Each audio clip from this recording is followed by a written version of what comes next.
What's up, y'all? I hope you had a good weekend off for the 4th, but we are getting back to our residential locksmith starter series with a whole new brand, Schlage. That's right, we're going to go over as much Schlage as I can think of during this set of videos.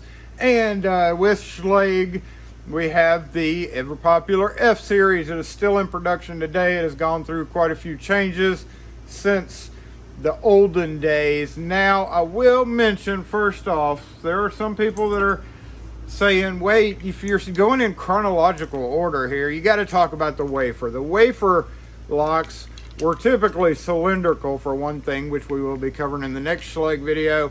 However, this deserves its own video. Yes, this is a Woody, so stay tuned. In this series we will have maybe not in this series, maybe as a standalone mini series, because it's probably going to be a 3 or 4 part video on the old wafer locks. So just to point that out, we're going to do that later on. Don't fall, don't roll off. We're going to do that later on in either this series or as an independent mini series. So it's going to be a group of videos. But the most common thing that you're going to run up on with Schlage is the F Series. Hugely popular lock in the Schlage line. Been around since like the 50s, I want to say. Gone through many changes. This is a 70s to maybe 95 era Schlage, where if it's locked on the inside, right, and you turn it and you go out and you close the door, it's locked. So this guy was two things: a great money maker for locksmiths. I can't tell you the amount of times that we've had to go out to unlock Schlage locks because of that one issue right there. Now, in the updated ones, which we will be going over in another video, they do have the compressible core, and nowadays when you turn it, it automatically unlocks it, and we very rarely get Schlage lockout calls anymore because you physically have to open the door and then flip it and then close the door. So kind of a safety feature nowadays on the new Schlage, which is one good reason for a consumer to upgrade from their old Schlage locks to the new Schlage locks. But we're going to talk about the other part of this. Is historically, because of that and because of the fact that when you don't have keys, there is no way to take this lock apart without turning the core. On all F Series, they have a retainer hole. The older series had 2 holes, one on each side. Only one of them has the retainer. The newer ones with the compressible core, when they redesigned it, it only has one. That's one way you can tell the difference immediately, whether you have a compressible core or a regular core in there, which we'll again go over in a future video. If it's got 2 retainer holes right here on the side, and there was a period of time where there was a transition, but for the most part, if there's 2 retainer holes, one's going to be empty, it's just going to hit the post on the inside. The other one's going to be where you have to hit it. But even if you take it off the door, there's no way to disassemble. Well, there is a way, but there's no way to correctly and re-put it back together without a key. You've got to have a key to open it. Now, over the years, there has been many tools developed to tap and pull and do all sorts of stuff to make it so you don't have to. But for the most part, this lock is that brand, that style of lock that forced a lot of locksmiths who aren't good at picking to be able to pick at least Schlage knobs, simply for the fact because when you don't have the key, the core has to be turned because there's an oval end on the core. The key has to be turned for you to poke it and remove it. So if you have the key, it's the simple matter of doing that. And also the difference between the two, you can use your best dang poker tool ever as well to get that off. But always remember, one thing I will note is get into a habit, if you're a locksmith, of doing it the same way. You want to turn to the left or turn to the right, but you want to be consistent, because otherwise it may not go back together right. See, that just slapped on and it is not working. So if I would have turned the key this way, turn it, pushed it in, turned it, it worked. So always get into the habit of, I always go to the, like most of the time I go to the right, to the right, to the right, to the left, to the left. So to the right, pull it off, pull your key out, The ones with the standard cylinder had this 2-part cap where you have to pop it off and then drop it out. So there's your basic F Series core right there. With no key, you are stuck picking the lock or bumping it, or nowadays lishing it. Yes, the lishy does work really well, but typically you can get them pretty easy by raking them. So I always start off with a few rakes and lubricant in the beginning, just because it's usually the easiest way to do it.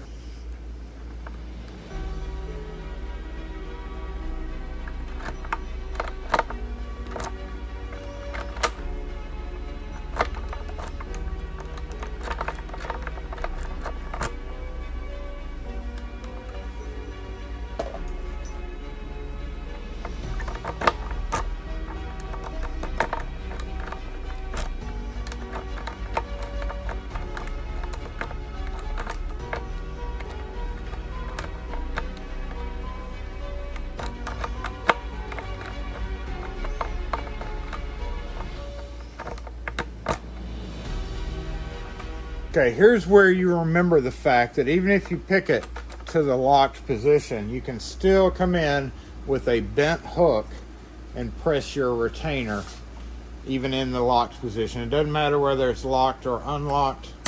When you do that, just remember which way you had picked it when you're doing that. So it's still locked. You can take your, if this is a lockout, you can take a forked shape of metal, or I say a pickle fork with a slit cut into it, and there's a bar right here in the back. So you take that tool and you just hook it over that and then turn it, and what it does is unlocks it. So just remember that. Don't worry about spinning. I've done a video on that, so you don't have to worry about spinning it back to the unlocked position. It'll come off either way. Now, if for some reason you can't get it picked, bump keys actually do work fairly well on these guys. So that might be your next step. Also, if it's seized up or if it hadn't been used in a while, doing that also kind of jars stuff around. So make sure and lubricate it well. We've already done it, but pumping requires a healthy amount of lubricant and freed up pins. So let's go ahead and make sure it's working well. Yeah, in and out, in and out. You may have to do this a bit, but once you feel it's all right. I mean, you know, this is kind of a lucky 50-50 lucky 50-50 skill type thing. Kind of leave it poking out just a little bit, and then I tap it with the hammer.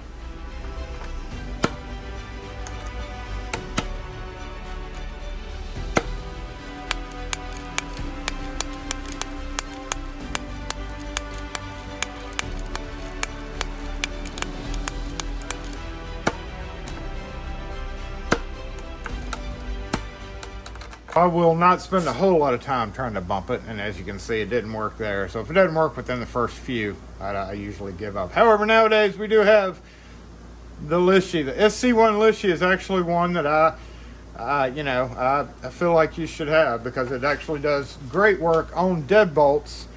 It does great work for those deadbolts that have security pins, and it does great work on F Series knob. Not so much the new compressible knobs, which is one reason why it's pretty important to know the whole 2 retainer thing, because you can look and say, oh, this will be much easier. Plus the plugs look a little bit different, but unless you're used to that.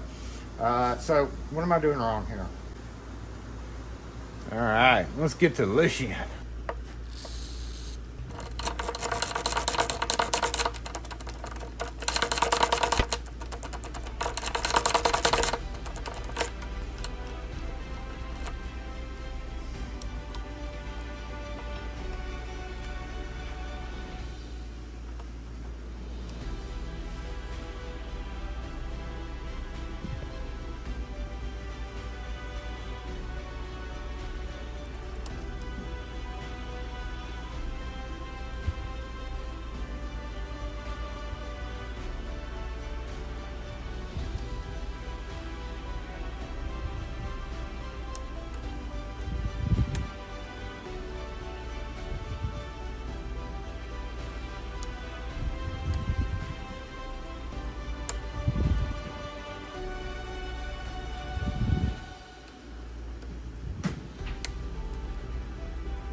Okay, so we get it listed, and remember, it doesn't matter whether it's locked or unlocked. You can come in. If there's a frame in the way, sometimes you have to bend this and push it in, but either which way, push the retainer in, pull it off. Now, one thing I will do, especially if there's multiple ones of these, I'm gonna go ahead and leave it in that picked position.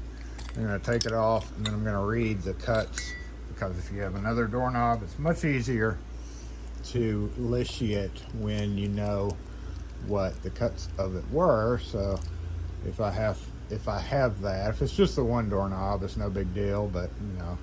So here we have it's like 3, 2, you don't have to be exact unless you're cutting a key for it. 3, 2, 3, and then 7, 3, 2, 3, 7, and what's that, 6, 3, 2, 3. So now you've got the bitting, and you can repick another one if the house has multiple ones of those. It just makes it easier to pick because you can just go straight to that.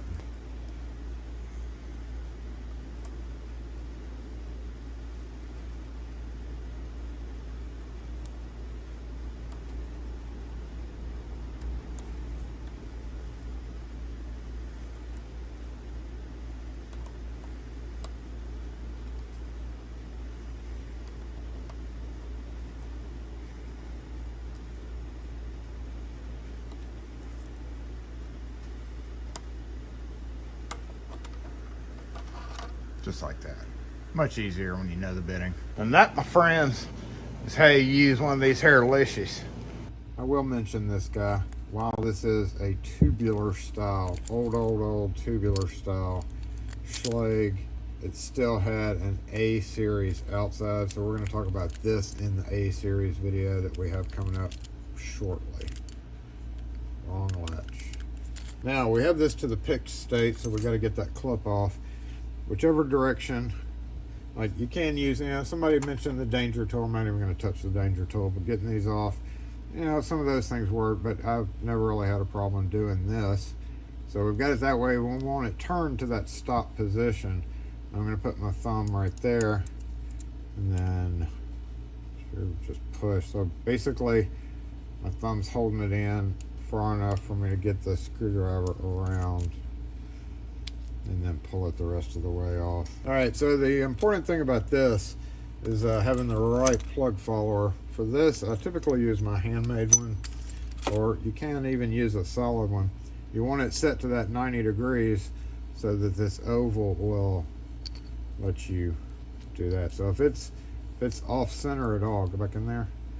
If it's off center, you know, like that, and you try to with a solid follower. There are other followers out there, like let me find it. Like the hollow brass one. I believe that's HPC. That's for Sargent, by the way. We'll eventually get to that. That one will work too. And on top of everything else, you could just bridge the gap with a shim. Probably be the safest thing to do, but all right. So we're gonna follow that out, bridge the gap, and let's go ahead and rekey it to this old Schlage key.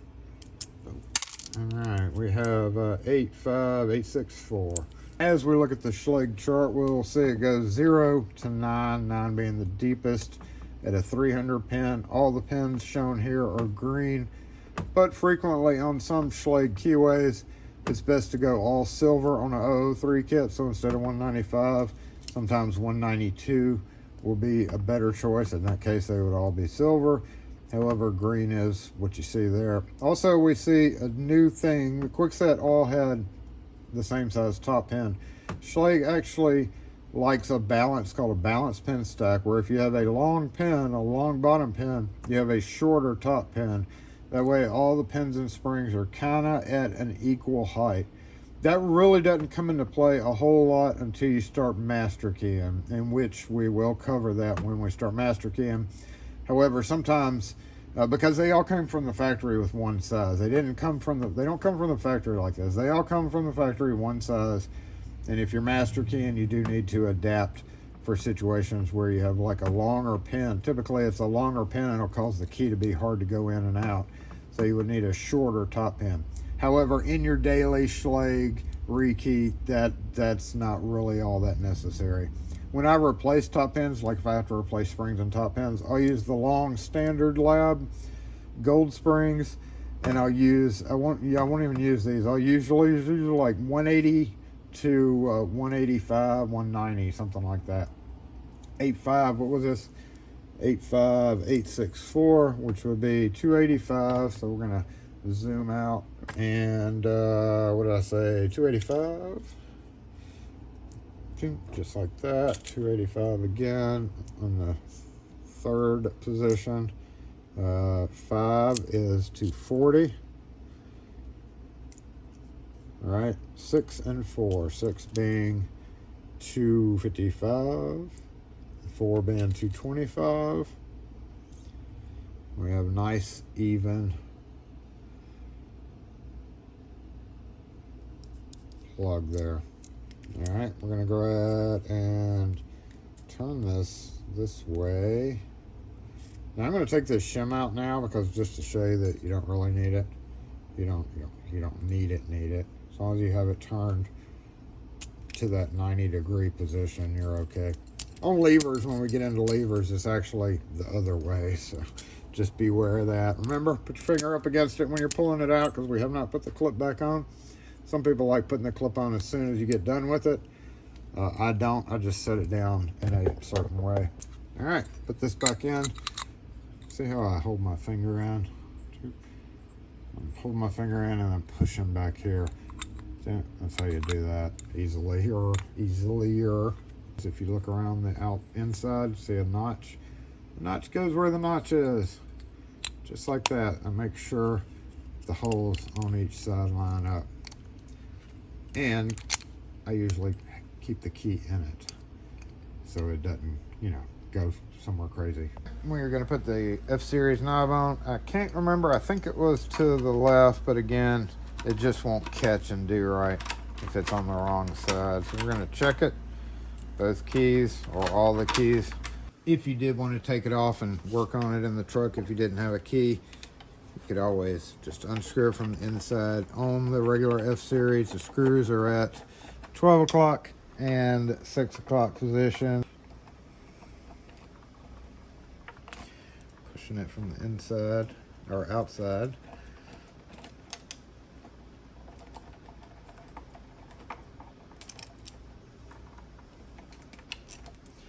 Now to put it back on an adjustable back set, we see you could either slip it through this hole for 2 3/4 or this hole for 2 3/8. Before that, there was just the fixed back set. This is 2 3/4, and it actually had some little plastic doodads around it there. So that was actually the fixed back set, drive-in fixed back set. The most of what you're going to see is the adjustable, so you just choose which hole. It needs to be on one or the other, and of course you need your knob in the upright position with the keyhole facing up. Typically I won't guide these screws. I'll put this on, turn it until that post connects with this. You can actually turn it flat. I went and got a new one here, so we're gonna just kind of wiggle. Eventually you'll be able to both get it on. Make sure those posts line up with those. See how they kind of form into the screw post. That's what you're going for. Just like that. And it should be, you should be able to know, because it'll be right at 12 o'clock and 6 o'clock position. Okay, got them both kind of snugged up tight. I'm gonna check it and then give it one more little boost. Again, if they were having problems with this one loosening on the door, you could use blue or purple Loctite on it. Just make sure and check all the functions when you get done.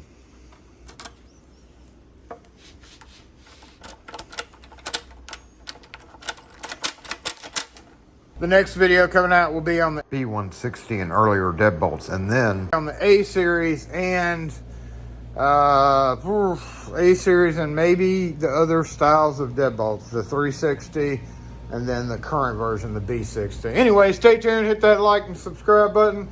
We'll catch y'all next video.